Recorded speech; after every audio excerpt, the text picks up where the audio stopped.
Good evening and welcome to another edition of Encore on Classical 90.5 and WNIU.org. I'm Eric Hradecky. This evening, a return visit from someone we heard from last season in a slightly different setting. Pianist Jeffrey LaDeur is our guest this evening, a member of the California-based Delphi Trio.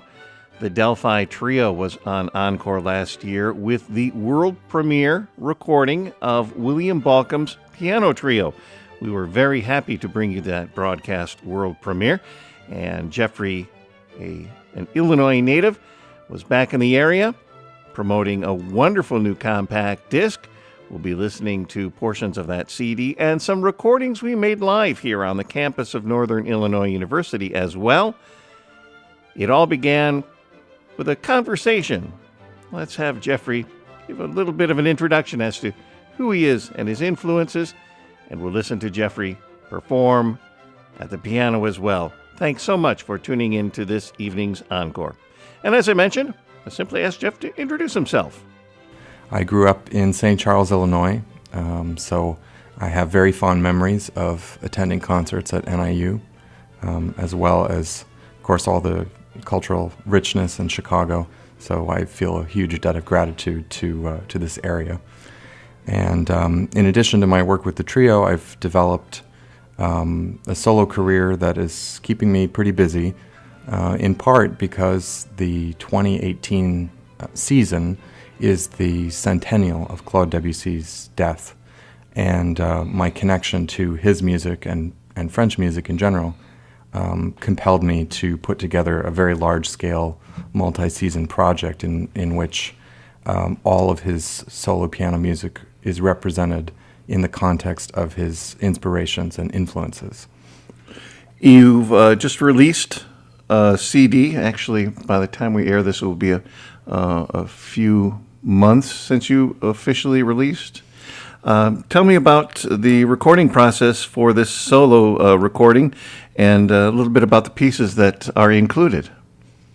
So the recording was made at the University of California in Berkeley, and the inspiration behind the album has to do with my late teacher, Annie Marchand-Schroeder, who taught for many years in Geneva and actually subbed occasionally for Don Walker at NIU. She was a formidable pianist and really authority on French music. And after she died, I was going through her music collection. She left me her music collection, which was a phenomenal gift. And I came across a paper that she had spoken to me about, but that I'd never really read. And this paper was something that she had written just of her own accord. She didn't have a scholarly background, but she was just an incredibly sharp, intellect.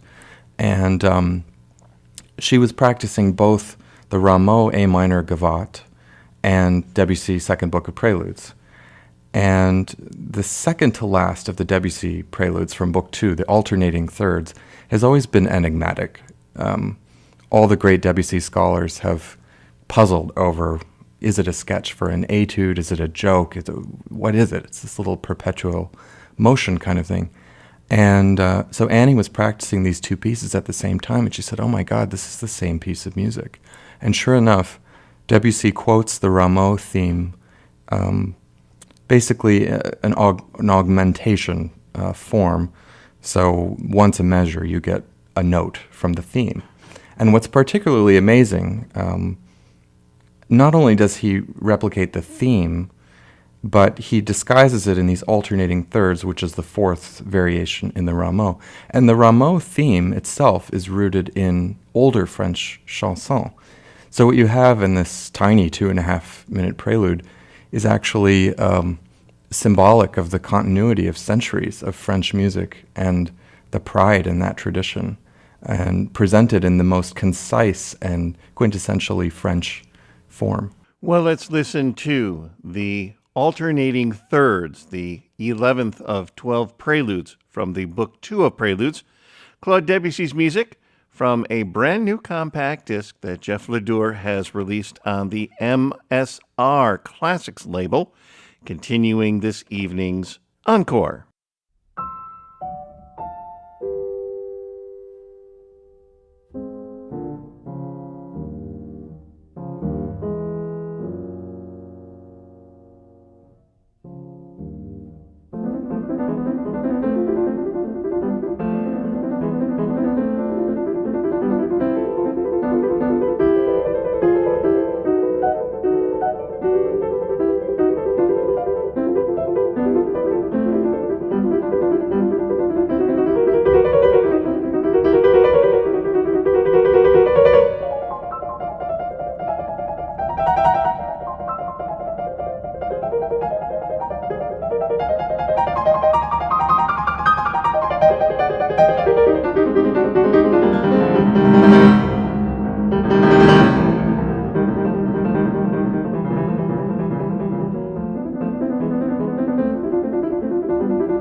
Alternating thirds performed by our guest this evening, Jeffrey LaDeur.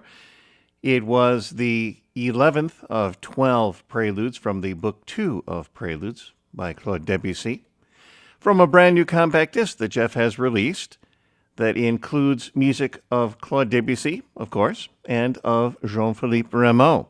The compact disc begins with a work by Rameau that Jeff himself arranged for the piano. We'll talk about that in just a moment.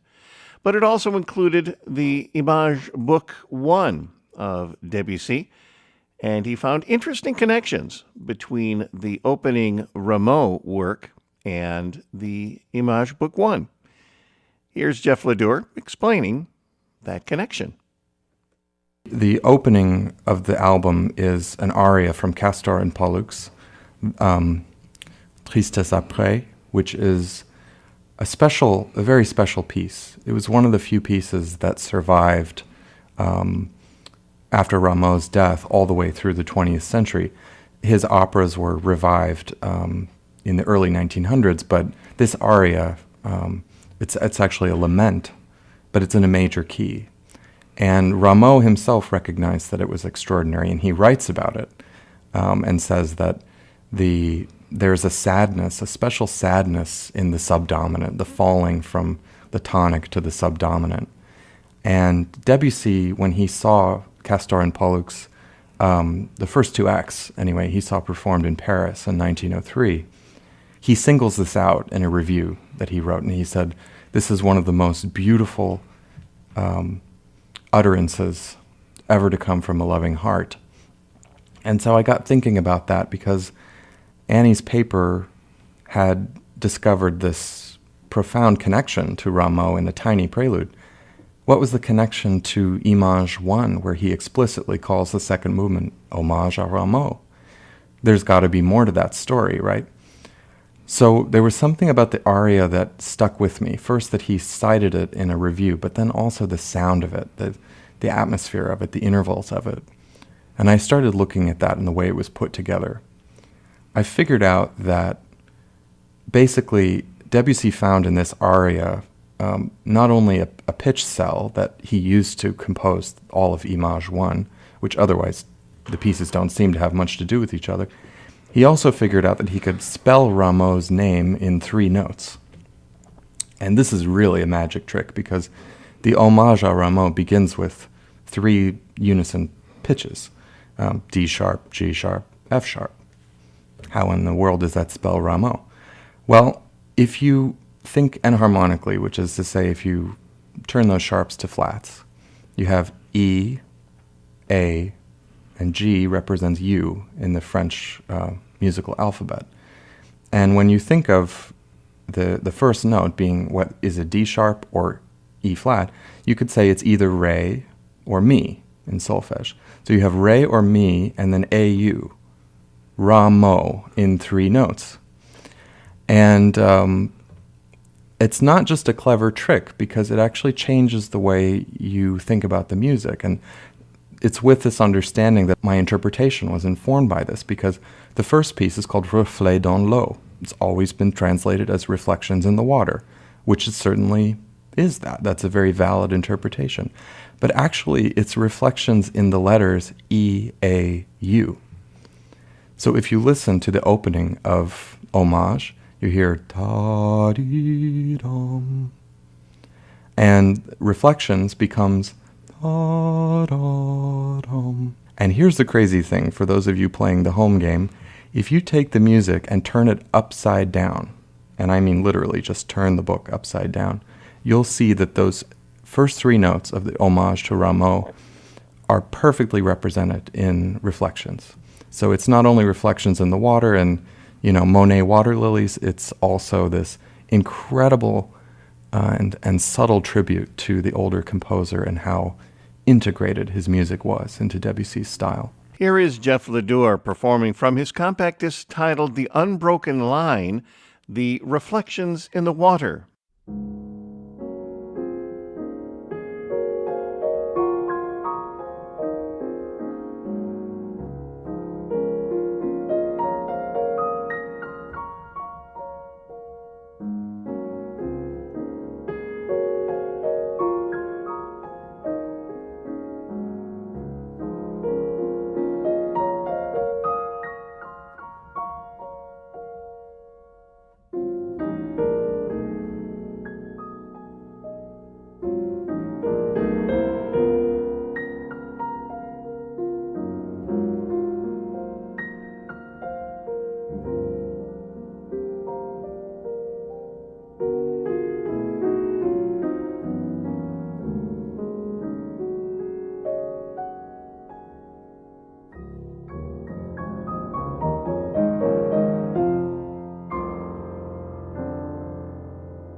Opening this new compact disc from Jeffrey LaDeur is a selection from Castor et Pollux, an opera from Jean-Philippe Rameau. But obviously, what is missing from a solo piano CD are vocalists, an orchestra. I find it interesting that you are the arranger of this piece. Tell me about the process of looking at a piece of music and then creating or recreating it for a different instrument, your instrument, the piano. It's a great question. And with this particular aria, I chose to try and stay as close to the original as possible. Because this is an incredibly elegant and sustained vocal line, it is a challenge to do it on the piano. It might be tempting to add figuration to fill out the lack of sustain. Instead, I chose to just let the sound decay and try and match that as much as possible to shape the line. The one liberty that I do take is in the da capo, in the repeat, I move the melodic line down and bury it in the middle and put the accompaniment above. But otherwise, I would say it's really a transcription rather than an arrangement, in the sense that I try to stay very close to the original.